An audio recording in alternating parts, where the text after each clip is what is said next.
봄입니다. 요즘 출퇴근길에 꽃 보신 분들 많으시죠? 매화, 산수유, 개나리, 진달래, 목련, 벚꽃. 이 나무들에는 한 가지 공통점이 있습니다. 전부 잎보다 꽃이 먼저 핍니다. 가지에 잎 하나 없는 상태에서 꽃부터 터뜨립니다. 그런데 바로 옆에 느티나무, 참나무, 사과나무는 잎이 먼저 나옵니다. 같은 봄인데 왜 어떤 나무는 꽃이 먼저이고 어떤 나무는 잎이 먼저일까요? 혹시 궁금하지 않으세요? 저는 정말 궁금했거든요. 그래서 오늘 그 얘기를 좀 해볼까 합니다.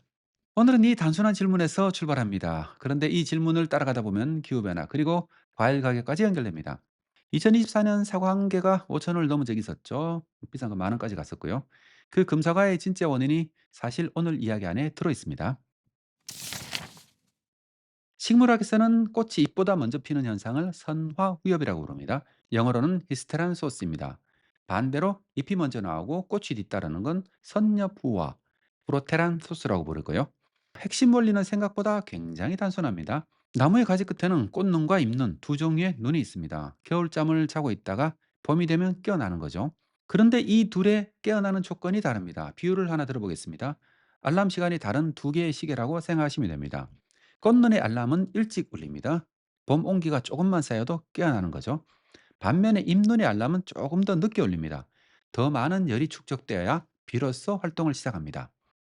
이걸 과학적으로 증명한 연구가 있습니다. 중국 과학원과 세계농림센터 연구진이 베이징 여원에 있는 살구나무 산도와 두 그루를 25년 동안 관찰했습니다. 무려 25년입니다. 한 그루의 나무를요. 결과는 명확했습니다. 꽃눈이 잎눈보다 훨씬 낮은 적산 온도에서 휴면을 깹니다. 그래서 봄 초입에 꽃이 먼저 터지는 겁니다.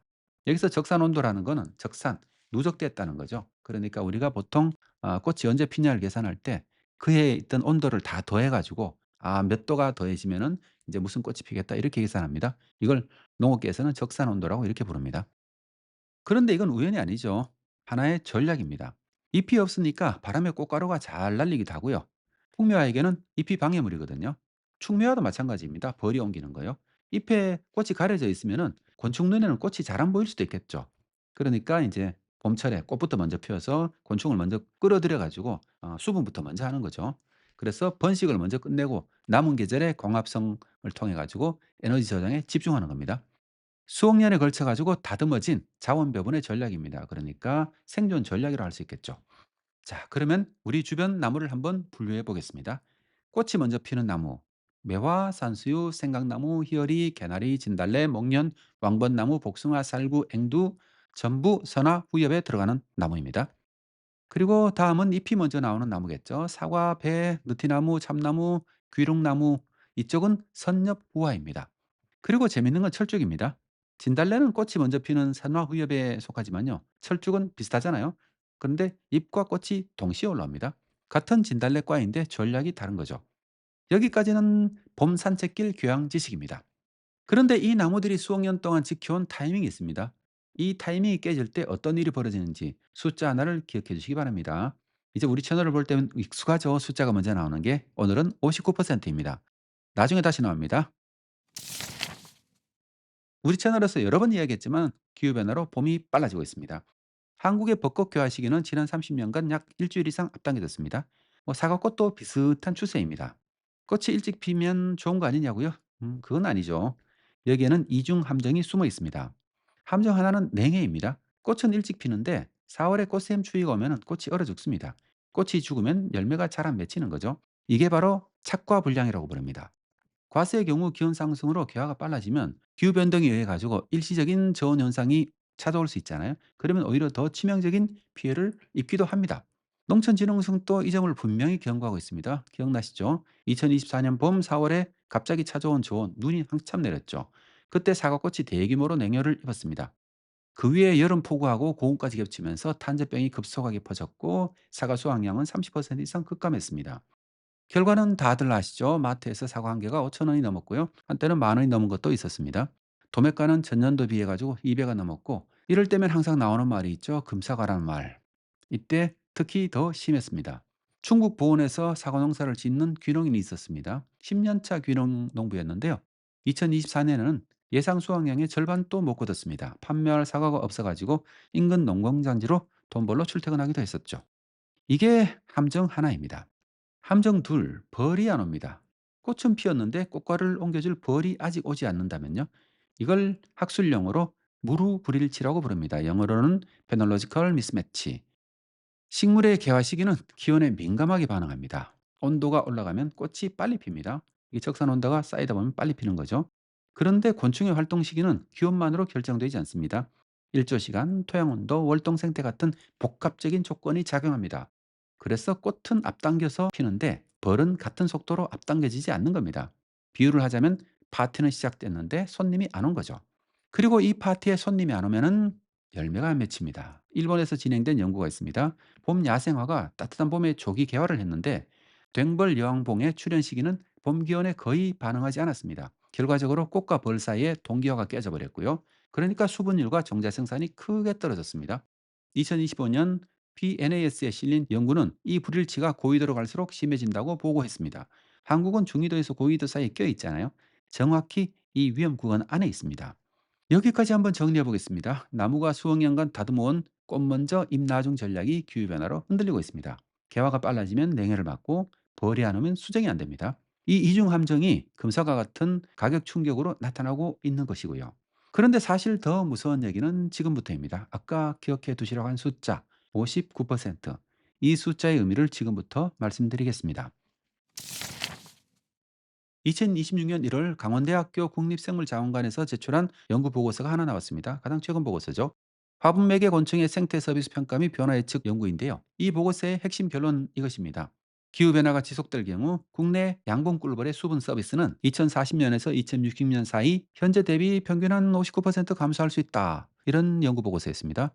저배출 시나리오, 그러니까 온실가스를 아주 작게 배출하는 경우에도 50%까지 줄어들고요. 고배출 시나리오에서는 우리가 만약 온실가스를 많이 배출하면은 68% 거의 70%까지 떨어진다는 겁니다. 기후변화에 따라 한국 꿀벌의 수분 서비스 변화율이 측정된 것은 이번이 처음이죠. 연구를 이끈 강원대 정원석 교수는 이렇게 말합니다. 양봉 꿀벌은 단일 종이라 기후 적응 범위가 좁고 군집 내 생리, 행동 특성이 기후 스트레스에 크게 영향을 받는다. 그런데 이 전망이 나오기 전에 현실은 이미 움직이고 있습니다. 숫자로 한번 보겠습니다. 국내 꿀벌 사육 규모가 2019년도에 약 274만 봉군이었거든요. 근데 2024년 말에는 약 254만 군으로 5년 사이에 7.5%가 줄었습니다. 더 충격적인 건 대량 실종 사태입니다. 2022년 9월부터 11월까지 3개월 동안에 약 100억 마리의 꿀벌이 사라졌습니다. 2023년 초에는 약 140억 마리 정도의 꿀벌이 추가로 실종됐고요. 봉군 가격을 보면 현장의 고통이 그대로 드러납니다. 여왕벌이 있는 벌통 하나가 평년에는 한 15만 원에서 20만 원 정도 했었는데 지금은 일부 지역에서는 50만 원까지 달한다는 소식도 들립니다. 과수농가 입장에서 보면은 봄에 과수원에 벌통을 들여놓는 건 선택이 아니라 필수입니다. 사과, 딸기는 꿀벌 수분 의존도가 90% 이상이고요. 양파는 100%죠. 그런데 이 의존도가 시간이 갈수록 올라가고 있습니다. 국내 농작물의 꿀벌 의존도는 2011년에 48% 정도였는데 2020년에는 67%로 올라갔습니다. 의존도는 올라가는데 벌은 줄고 있는 거죠. 글로벌로 봐도 상황은 뭐 크게 다르지 않습니다. 유엔 식량농업기구 FAO에 따르면은 세계 작물의 75%가 수분 매개 곤충에 의존하고 있는데 이 수분 서비스의 연간 경제적 가치는 최대 5,770억 달러라고 합니다. 벌이 줄어드는 건 양봉만의 문제가 아닌 거죠. 과수 산업 전체의 생산 기반이 무너지는 것이다. 이렇게 볼 수도 있는 겁니다. 자, 이제 이 이야기의 마지막 퍼즐입니다. 한국 사과 재배지가 올라가고 있습니다. 이거는 뭐 너무 자주 들은 얘기죠. 대구 경산을 중심으로 하던 사과 수산지가 의성 문경 같은 경북 북부를 거쳐 가지고 이제는 강원도까지 올라갔습니다. 숫자를 보면 더 선명하죠. 2010년부터 2020년까지 경북 지역의 사과 재배지는 16.7%, 약 17%가 감소했습니다. 같은 기간 강원도의 사과 재배지는 164%나 증가했습니다. 농촌진흥청의 분석에 따르면 연평균 기온이 1도 오를 때마다 재배 가능 지역이 81km 북상하고 태발 고도는 154m 올라갑니다. 이 추세가 계속되면요. 2070년대에는 사과 재배 적지가 강원도 산간 극히 일부 지역에만 남습니다. 사실상 사과의 소멸입니다. 그런데 여기서 한 가지 더 생각해야 할 게 있습니다. 재배지가 북상하면은 그 새로운 지역에 수분 인프라가 있어야 됩니다. 즉 양봉 농가가 있어야 되고 야생 수분 매개체가 서식할 환경이 있어야 됩니다. 그런데 이 인프라는 사과나무와 함께 이동하지는 않습니다. 강원도 산간은 여름만 서늘한 게 아니거든요. 봄에는 춥습니다. 냉해 위험도 굉장히 크고요. 벌이 활동 시기도 더 늦습니다. 일조량도 훨씬 적습니다. 정리하면 이렇습니다. 사과나무는 강원도로 갔는데 벌은 아직 준비가 안 되었다. 아니 뭐 더 정확하게는 벌이 올라갈 수 있는 환경 자체가 없는 거죠. 그러니까 사과나무를 수분하려면은 사람들이 붓으로 하나하나 꽃가루를 묻혀줘야 됩니다. 여기서 정책 이야기를 안 할 수 없습니다. 현재 한국에서는 꿀벌은 축산으로 분류됩니다. 그러니까 꿀벌 농가는 축산 농가입니다. 소가 묻혀는 농림축산식품부입니다. 그런데 벌이 축산물을 생산하는 가축인가요? 아니면 생태계 서비스를 제공하는 핵심 매개체인가요? 연구를 이끈 장원석 교수도 이 점을 지적합니다. 국내는 생태계 서비스 관점에서 화분 매개 곤충을 포괄적으로 다룰 수 있는 법규와 정책이 부족하고 종합적인 전략이나 장기 부전이 부재하다. 이렇게 지적했죠. 근데 사실 뭐 이게 꿀벌만 그렇습니까? 한국 농업이 전반적으로 다 그렇습니다. 1990년대 이후로 제 관점에서는 한국 농업은 거의 정체가 되어 있습니다. 한국 농업을 어떻게 디자인해야 되겠다, 한국 농업을 어떻게 이끌어 가야 되겠다는 청사진 자체가 없는 거죠. 이건 제가 다음에 한번 다뤄보겠습니다. 오늘은 계속 꿀벌 얘기를 한번 해보죠. 자, 그럼 한번 비교해 보겠습니다. 이유는 2018년에 수분 매개체 이니셔티브를 발표했습니다. 야생 수분 매개체 서식지 보전, 농약 규제, 모니터링 시스템을 통합적으로 설계하고 있습니다. 미국은 2015년에 국가 수분 매개체 건강 전략을 수립했습니다. 수분 매개체 이동 경로를 연방 차원에서 관리합니다. 그럼 한국은 어떨까요? 과수 재배지 이동 예측 지도는 있습니다. 꿀벌 사육 통계도 있고요. 그런데 이 둘을 연결하는 통합 계획은 없습니다. 세 가지가 필요하죠. 하나, 과수 재배 지동과 수분 인프라를 함께 설계하는 통합 계획이 필요하고요. 사과가 강원도로 갔으면 벌도 강원도에서 일할 수 있어야 합니다. 둘, 꿀벌을 축산이 아닌 생태계 서비스로 재분류하는 것. 농림부만의 문제가 아니라 산림청, 환경부, 기후에너지부가 함께 다뤄야 할 범부처 과제입니다. 셋, 야생 수분 매개체 서식지 보존입니다. 양봉 꿀벌만으로는 사실 수분 매개 건축으로는 턱없이 부족하죠. 괭벌, 꽃동의 나비 같은 야생 수분 매개체가 살 수 있는 환경을 과수원 주변에 만들어야 합니다. 사실 이것 외에도 할 얘기가 솔직히 굉장히 많거든요. 제가 여기서 계속해서 사과 재배지가 북상한다고 했는데 많은 사람들이 놀라더라고요. 그러면 "북한에는 사과가 재배될까요?" 이렇게 질문을 제가 강의에 가면 많이 하거든요. 많은 분들이 사실 뇌가 멈춰버리죠. "북한에는 사과가 재배될까요?" 여러분 어떻게 생각하세요?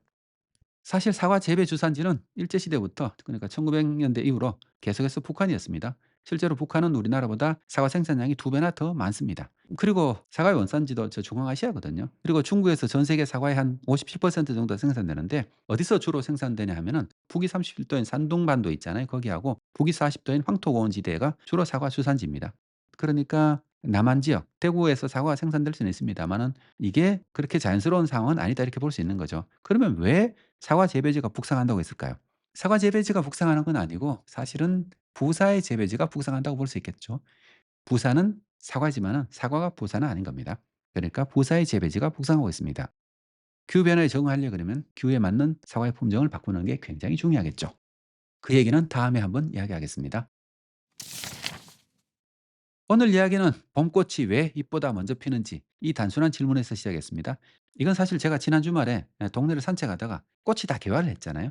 그런데 버드나무는 이렇게 잎이 먼저 피는 겁니다. 이게 굉장히 신기했거든요. 이게 왜 그런가 한번 찾아보다가 여기까지 왔습니다. 여러분도 이제는 이해할 수 있겠죠? 꽃눈과 잎눈의 알람 시간이 다르다는 것. 그건 수억 년에 걸쳐 가지고 다듬어진 식물의 생존 전략이었다는 것도 이제는 이해하셨겠죠? 그런데 이 질문을 따라가다 보니 기후변화가 개화 시기를 앞당기고 냉해가 들고 벌이 시기를 맞추지 못하고 꿀벌이 줄어들고 재배진이 올라가는데 수분 인프라는 따라가지 못하고, 이 모든 것이 연쇄적으로 서로 연결되어 있다는 것도 잘 이해하셨을 겁니다. 예전에는 봄이 되면은 꽃이 순차적으로 피었습니다. 목련이 피고 산수유가 피고 그다음에 개나리가 피고 벚꽃이 피고 이렇게 순차적으로 폈죠. 그런데 요즘 봄이 되면은 모든 꽃이 동시에 다 핍니다. 굉장히 당황스럽죠. 꽃들도 당황스럽고 벌도 당황스럽고 그 꽃을 쳐다보는 제 스스로도 굉장히 당황스럽습니다. 그만큼 우리가 그 생태 시계를 너무 빨리 돌리고 있는 거죠. 여러분들도 산책을 하다가 올봄에 꽃이 어떻게 피고 있는지 세심하게 한번 살펴봐 주시기 바랍니다. 그건 나무가 우리에게 보내는 신호일 수도 있기 때문입니다. 오늘 영상이 도움이 되셨다면 구독과 알림 설정도 부탁드립니다. 짓다는 농업과 식량 이야기로 다시 찾아오겠습니다. 고맙습니다.